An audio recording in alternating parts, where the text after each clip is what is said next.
James Kirby with the Oregonian. On the late third down run, Dan was explaining earlier about it being dime in a light box. Just what was your vantage point? What were you seeing, and what just didn't quite get executed there to free you up?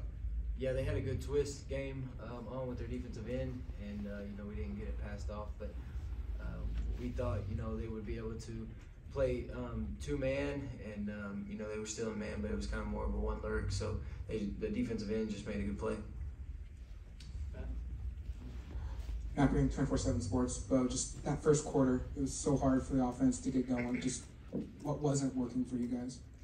Well, I think they were just really good, and when you look at it, we didn't really get a first down. We didn't get a momentum play, and then in the second quarter we finally did, and we started to move the ball a little bit better. But I just thought the explosive plays weren't there for us tonight.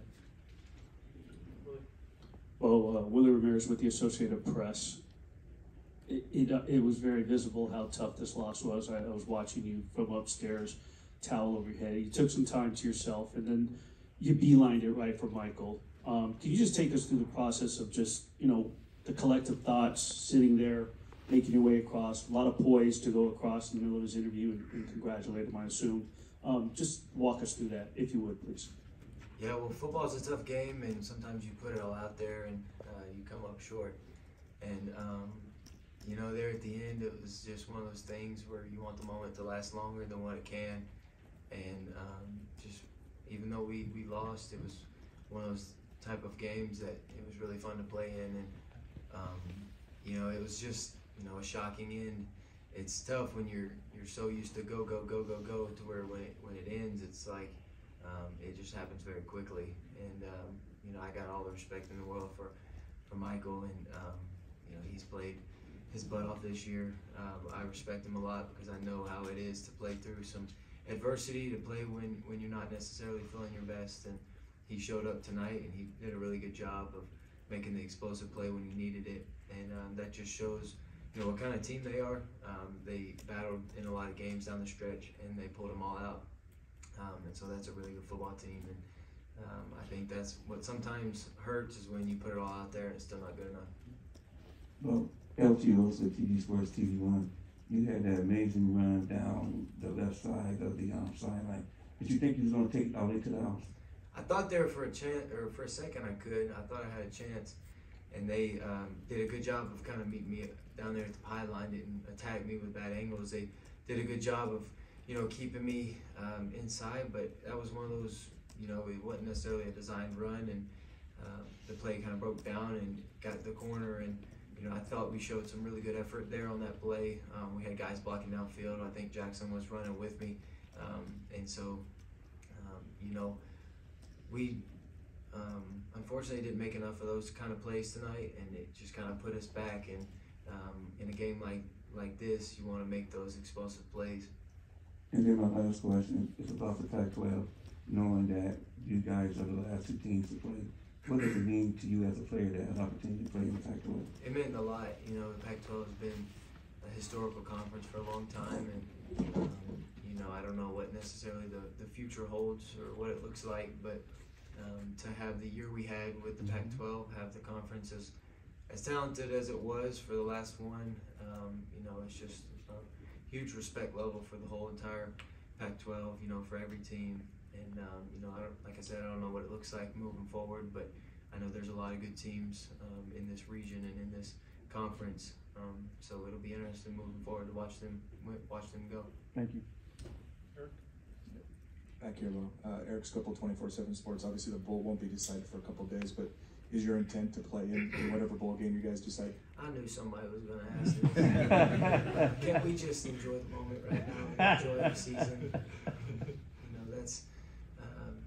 That's not today. That decision. I have no idea. I don't. Looking forward to whatever bowl game that is chosen for us, and I'm just trying to get over that loss, so I'm not really thinking of anything after today.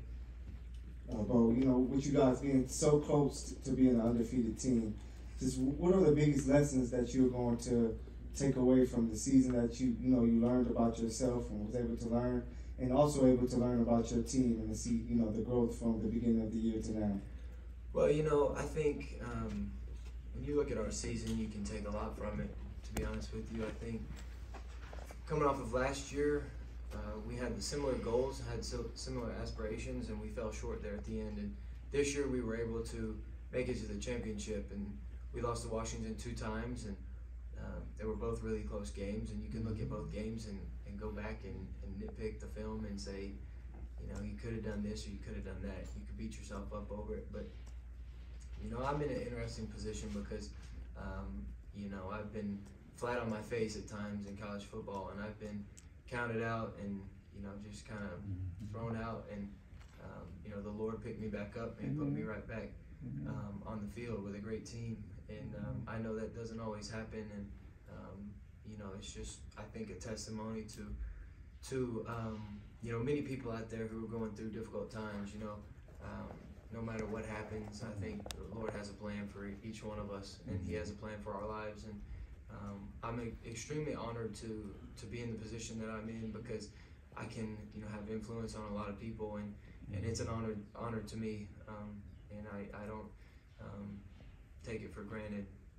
And at times like this, you know, you can ask why, or you can look up and pout, but I mean, look where He's brought me, you know, like look at how far He's brought me. And you know, obviously He's not done. You know, the path is still being created, and you know, it's just up to us to have faith and just follow our hearts wherever we may feel led. And you know, I think my college career is a huge testament to that, and a lot of people can learn from it. That even though you may fall flat on your face, there's an opportunity to get back up if you really want to keep pushing that. Last one for Bill. Bill Warren with the Oregonian. Bo, you mentioned kind of the nature of the game being go, go, go, and that's been your career, you know, 60 starts. Has the finality of tonight sunk in for you? And can you take us inside your head and your heart a little bit about what it feels like in this moment when this has been your life for 5 years and you've been chasing kind of a fairly singular thing? Yeah, I think that's why I'm in shock, because I'm expecting a game next week, and I'm expecting to, you know, go prepare for another opponent. And, you know, I played 5 really long seasons in college football, and a lot of stuff has been going on, you know, from conference realignment to NIL to COVID. I mean, I think me and several other guys, our year were one of the few guys that got to experience normal and crazy football in college, and we really experienced each year was something different. Each year was something new, and so I mean, you know, I'm gonna miss college football. I think I know it was my goal my whole entire life to be a college quarterback and to play and to win a national championship. And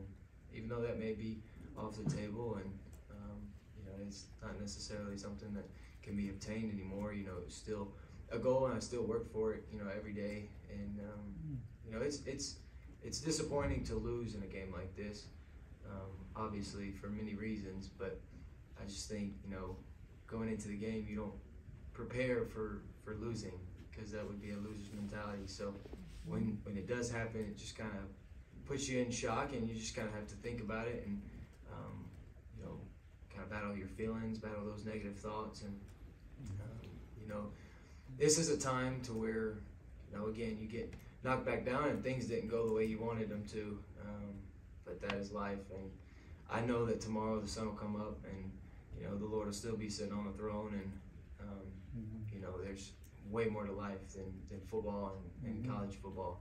And right now, I'm just going to enjoy the moments that I have with my teammates.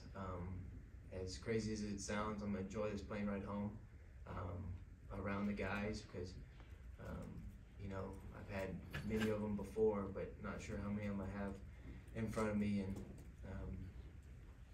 I don't know, it's just a lot of emotions, a lot going on that, man, you wish you could change, you know, like you wish you could go back and do so many different things. But I mean, they're over there on the same side, you know, they wanted to win too. And that's what is the good and bad thing about any kind of competition, any kind of sports, is there has to be a loser. And you know, as bad as it feels, that's why you play the game. You know, that's why you go out there and put it all out there, and you know, not be ashamed to do it. You know, I think one of my critical errors was a turnover. We had a chance to go right back down and score, and you you know, they just gave us one, and you know, I gave it right back. So it's those kind of things that just leaves you scratching your head and just hurts. But like I said, it's life, and you know, I'm gonna be okay. We're all gonna be okay, and we're gonna get up tomorrow and go back to work, see what life provides in the future. So I appreciate you guys. Thank you. Thank you.